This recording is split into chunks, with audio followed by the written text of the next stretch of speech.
Hello friends, இன்றைக்கி நம்ம பார்க்க போகிறது ஜாப்பனீஸ் அனிமே சீரீஸான பிளாட்டினம் அண்ட் சீசன் 1 எபிசோட் 1 தான் இன்னைக்குள்ள வீடியோவில் பார்க்க போகிறோம். இந்த அனிமையை பற்றி நான் சொல்லவே தேவையில்லை, நிறைய பேருக்கு ஆல்ரெடி தெரிஞ்சிருக்கும். அண்ட் இது என்னோட லெஜெண்டரி லிஸ்ட்டில் இருக்குது அப்படிங்கிறதுனால அனிமே வேறு லெவலில் இருக்கும். இதில் சில விஷயங்கள் கொஞ்சம் குழப்பமாக இருந்தாலுமே கூட அது எல்லாமே போக போக இருக்கிற எபிசோட்ஸில் உங்களுக்கு தெளிவாக புரிய வரும். கண்டிப்பாக இந்த அனிமே நீங்கள் இத்தனை நாள் பார்த்த அனிமேவை விட ரொம்பவும் டிஃப்ரெண்ட்டாக இருக்கும். அண்ட் ஸ்டோரி லைனும் ரொம்பவும் டிஃப்ரெண்ட்டாக இருக்கும். இந்த அனிமே என்னோட லெஜெண்டரி லிஸ்ட்டில் இருக்கிறதுனால நீங்கள் நம்பி பார்க்கலாம். கண்டிப்பாக அவங்க எல்லாருக்குமே பிடிக்கும்னு நான் நினைக்கிறேன். சரி வாங்க நம்ம வளவலன்னு பேசிட்டு இருக்காம இன்னைக்குள்ள கதைக்குள்ளே போக ஆரம்பிக்கலாம். இன்னைக்கு நம்ம பார்க்க போகிறது பிளாட்டினம் அண்ட் சீசன் 1 எபிசோட் 1. இந்த உலகத்துல பிறந்த எல்லாருமே ஹாப்பியா இருக்கணும் அப்படின்னு சொல்லி தான் ஆசைப்படுறாங்க.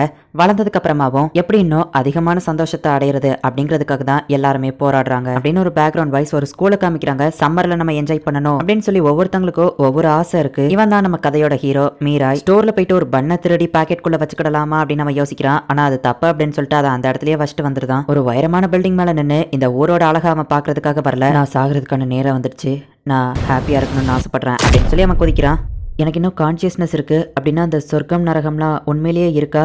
நான் ஒரு ஏஞ்சலை பார்க்குற மாதிரி தெரியுது அப்படின்னா நான் சொர்க்கத்துக்கு போகிறேனா அப்படின்னு சொல்லி மிராய் வந்து குழப்பத்தோட பார்த்துட்டு இருக்கும்போது அந்த ஏஞ்சல் வந்துட்டு நல்லவேளை நான் கரெக்டான டைமிங்க்கு வந்தேன் அப்படின்னு சொல்லவும், என்ன கரெக்டான டைமிங் அப்படின்னு நம்ம ஹீரோ கேட்குறான். நீ கீழே விழுறதுக்கு ஒரு செகண்ட் முன்னாடி நான் உன்னை கரெக்டாக வந்து காப்பாற்றிட்டேன், நீ இன்னும் உயிரோடு தான் இருக்க அப்படின்னு அந்த ஏஞ்சல் சொல்லவும் நம்ம ஹீரோக்கு நம்பிக்கை இல்லை. நீயே பாரு, இங்கே எந்த ஒரு டெட் பாடியும் இல்லை, மக்கள் எல்லாம் நார்மலாக தான் இருக்காங்க அப்படின்னு சொல்லி அந்த ஏஞ்சல் காமிக்குது. அப்படின்னா நான் இன்னும் சாகலையா அப்படின்னு நம்ம ஹீரோ கண்ணாடியை பார்க்குறான். அந்த ஏஞ்சல் தெரியல, நீ என்னை விட்டு நான் சாகணும் அப்படின்னு நம்ம ஹீரோ சொல்லவும், ஹே அதுக்காகவா நான் உன்னை காப்பாத்தினேன், நீ சாகிறதுக்கு முன்னாடி ஹாப்பியா இருக்கணும்னு ஆசைப்பட்டல, அதை நிறைவேற்ற தான் நான் இங்க வந்திருக்கேன்னு சொல்லவும், அந்த ஹாப்பி எப்படியும் எனக்கு கிடைக்காது, அதனால தான் நான் சாகணும்னே முடிவெடுத்தேன், உனக்கு இதெல்லாம் புரியாது, என்ன கீழே விட்டுரு அப்படின்னு நம்ம சொல்லவும், எனக்கு தெரியும் நீ 7 வயசுல உங்க அப்பா அம்மாவை இழந்துட்ட, உன் அங்கிளும் ஆன்ட்டியும் உன்னை தத்தெடுத்துக்கிட்டாங்க, அந்த டைம் தான் உன் லைஃபே ரொம்ப பெயின்ஃபுல்லா மாறுச்சு அப்படின்னு அந்த ஏஞ்சல் சொல்லுது. உனக்கு அப்பா அம்மா இல்ல, நாங்க தான் உனக்கு வாழ்க்கையவே பிச்சையா போட்டிருக்கோம், நீ இங்க எங்களுக்கு அடிமையா தான் இருக்கணும், சத்தம் போடாம இரு மிராய் அப்படின்னு சொல்லி சிகரெட்டை வச்சுலாம் அவங்க அங்கிள் சூடு போட்டிருப்பான். என்னாலும் என் லைஃப்ல ஹாப்பினஸ் கிடைக்க போறது இல்ல, என்ன விட்டுரு அப்படின்னு நம்ம ஹீரோ சொல்லவும், ஒரு ஸ்பெஷல் ரேங்க் ஏஞ்சலா உன்னை ஹாப்பி ஆக்குறது தான் என்னோட கடமை, உனக்கு நான் நம்பிக்கை கொடுக்குறேன், உனக்கு ஃப்ரீடம் வேணுமா இல்ல லவ் வேணுமா, ஏன்னா இது ரெண்டுமே ஹாப்பினஸ் தரும் அப்படின்னு அந்த ஏஞ்சல் சொல்லவும், இது ரெண்டுமே கண்ணுக்கு தெரியாத விஷயம், இதை எப்படி நீ எனக்கு தருவ, என்னை ஏமாத்த ட்ரை பண்ணாத அப்படின்னு நம்ம ஹீரோ சொல்றான். ஹே நீ ஆல்ரெடி ஃப்ரீடம் பார்த்துட்டு தானே இருக்க, இதோ இந்த விங்ஸ் தான் ஃப்ரீடம், மனிதர்களோட கண்களால பார்க்க முடியாத லெவலுக்கு இந்த விங்ஸ் செம ஃபாஸ்டா போகும், நீ நினைச்ச நேரத்துக்கு எந்த இடத்துக்குனாலும் போலாம், இதுதான் ஃப்ரீடம். அப்புறமா இந்த ஆரோ, இந்த ஆரோவை வச்சு நீ ஒருத்தரை ஷூட் பண்ணினா அவங்க உன் மேல லவ்ல விழுந்துருவாங்க. சரி சொல்லு மிராய், நீ ஹாப்பியா இருக்கிறதுக்கு உனக்கு ஃப்ரீடம் வேணுமா லவ் வேணுமா அப்படின்னு சொல்லி அந்த ஏஞ்சல் கேக்குது. இந்த ரெண்டுமே என்னோட லைஃப்ல முக்கியம் தான், இது ரெண்டும் இல்லாததுனால தான் நான் சாகவே போனேன் அப்படின்னு நம்ம ஹீரோ யோசிச்சுட்டு, எனக்கு இந்த ரெண்டுமே வேணும் அப்படின்னு நம்ம ஹீரோ கேட்கறான். ஹே சும்மா நான் இதை உன்கிட்ட ஃபார்மாலிட்டிக்கு தான் கேட்டேன், என்கிட்ட இருக்கிற எல்லாத்தையும் உன்கிட்ட கொடுக்குறேன் அப்படின்னு சொல்லி அது தலையில இருக்கிற ரிங்க தூக்கி போடுது.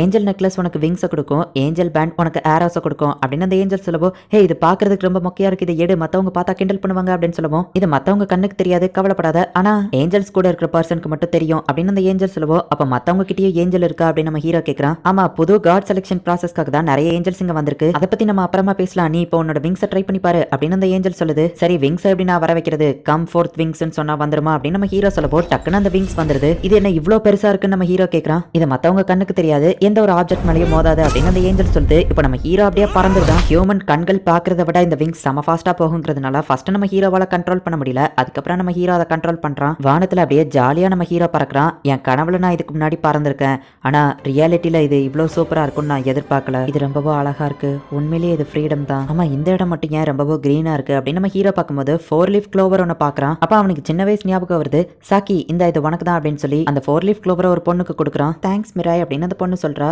இன்னைக்கு என்னோட கிராஜுவேஷன் டே அப்படின்னு சொல்லிட்டு இப்போ நம்ம ஹீரோ பிரமிட் மேலே போய் சோகமாக உட்காந்துருக்கான். பரவாயில்லையே மிராய், நீ உன்னோட ஃபர்ஸ்ட் ட்ரைல ஹைட்டை பார்த்துலாம் பயப்படலையே அப்படின்னு கேட்கவும், நான் விங்ஸே இல்லாம தானே அவ்வளோ ஹைட்டான பில்டிங்ல இருந்து குதிச்சேன் அப்படின்னு சொல்லி நம்ம ஹீரோ சொல்றான். சரி நீ உன்னோட ஆரோவை ட்ரை பண்ணி பார்த்தியா, அதை வச்சு நீ யாரை வேணாலும் லவ்ல விழ வைக்கலாம் அப்படின்னு அந்த ஏஞ்சல் சொல்லவும், நீ பேசுறதெல்லாம் பார்த்தா நீ ஏஞ்சலா டெவிலான்னு எனக்கு டவுட்டா இருக்கு அப்படின்னு சொல்லி மிராய் சொல்லவும், நான் ஏஞ்சலாவும் இருக்கலாம் டெவிலாவும் இருக்கலாம், நீ ஆனா இதுக்கு முன்னாடி ரெண்டுத்தையுமே பார்த்தது இல்ல, உண்மையை சொல்ல போனா டெவில்னு ஒன்னே இந்த உலகத்துல கிடையாது, டெவில் அப்படிங்கிறதே மனுஷங்களோட மனசுல தான் இருக்கு அப்படின்னு அந்த ஏஞ்சல் சொல்லவும், ஆமா உண்மைதான் அப்படின்னு சொல்லி நம்ம ஹீரோ யோசிக்கிறான். மனசுக்குள்ள டெவில் இருக்கிற பர்சனா எனக்கு தெரிஞ்சு உன்னோட அங்கிளும் ஆன்ட்டியும் தான், அவங்க கொலைலாம் பண்ணிருக்காங்கன்னு சொல்லவும், என்னது என் அங்கிளும் ஆன்ட்டியும் கொலை பண்ணிருக்காங்களா அப்படின்னு நம்ம ஹீரோ கேட்கறான். ஆமா அவங்க தான் உன்னோட பேரண்ட்ஸ் கொலை பண்ணாங்க, சின்ன வயசுல இருந்தே உன்னை பார்த்துக்கிட்டு தான் இருக்கேன், எனக்கு எல்லாமே தெரியும் அப்படின்னு அந்த ஏஞ்சல் சொல்லவும் நம்ம ஹீரோ செம ஷாக் ஆகுறான். நான் தான் அவங்க ஃபேமிலியில ஒரு இடைஞ்சலா இருக்கேன்னு நினைச்சேன், அவங்க என்னால தான் கஷ்டப்பட்டாங்கன்னு நினைச்சேன், நான் அவங்க ஃபேமிலியில அவங்களுக்கு பாரமா இருக்கேன்னு சொல்லி தான் இத்தனை நாள் நினைச்சேன், ஆனால் அது எல்லாமே தப்பா, அவங்களால தான் நான் இத்தனை நாள் கஷ்டப்பட்டு சாகிற கண்டிஷனுக்கு போயிருக்கேன், லைஃப்ல நான் ஹாப்பினஸ் இழந்ததுக்கு காரணம் என் அங்கிளும் ஆண்டியா. ஆனா அவங்க எதுக்காக பண்ண போறாங்க அப்படின்னு நம்ம ஹீரோ கேக்குறான். உனக்கு நம்பிக்கை இல்லைன்னா ரெட் ஆரோவை யூஸ் பண்ணி நீயே அவங்ககிட்ட கேட்டு தெரிஞ்சுக்கோ அப்படின்னு அந்த ஏஞ்சல் சொல்லுது. உடனே அவனும் அங்கிருந்து போறான்.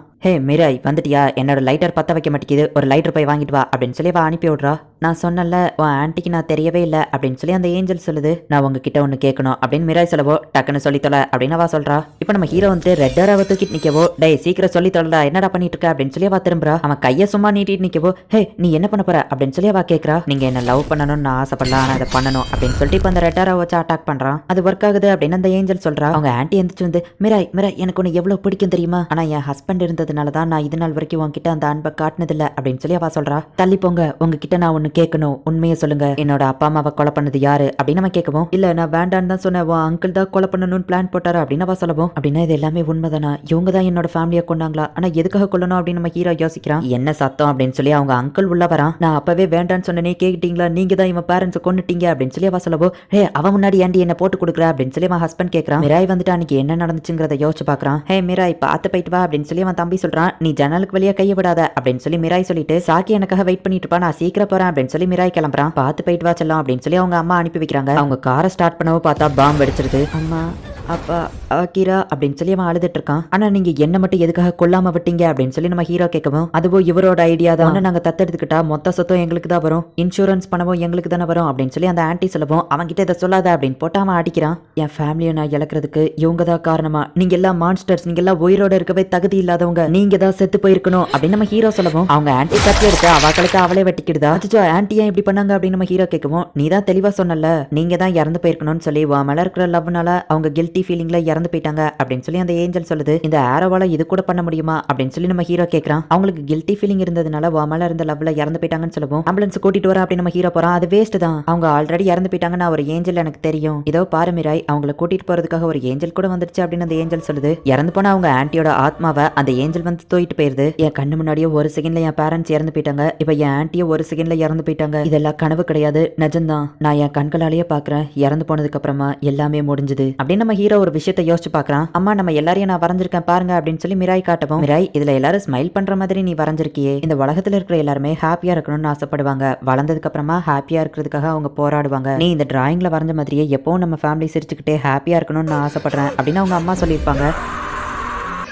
இல்ல நான் தப்பு பண்ணிட்டேன், நான் ஹாப்பியா இருக்கணுங்கிறது தான் எங்க அம்மாவோட ஆசை, இறந்து போனதுக்கு அப்புறமா எல்லாமே முடிஞ்சு போயிடும், நான் சாகணும்னு சொல்லி ஒரு முட்டாள்தனமான முடிவெடுத்துட்டேன், என்னோட ஃபேமிலியோட நல்லதுக்காக வச்சோம், நான் இதுக்கப்புறம் ஹாப்பியா வாழ ட்ரை பண்ண போறேன் அப்படின்னு நம்ம ஹீரோ சொல்றான். இப்பவாவது உனக்கு புரிஞ்சுதே மிராய், உன்னோட கடந்த காலத்துல என்ன நடந்ததுங்கிறது முக்கியம் இல்ல, உன்னோட ஹாப்பினஸை நீ தேர்ந்தெடுக்கிறதுல தான் இருக்கு, ஒரு ஸ்பெஷல் ரேங்க் ஏஞ்சலா நாசாய் ஆகியனா இந்த இடத்துல உனக்கு ஹாப்பினஸ் கொடுக்கறதுக்காக தான் வந்திருக்கேன் அப்படின்னு சொல்லி அந்த ஏஞ்சல் சொல்லுது.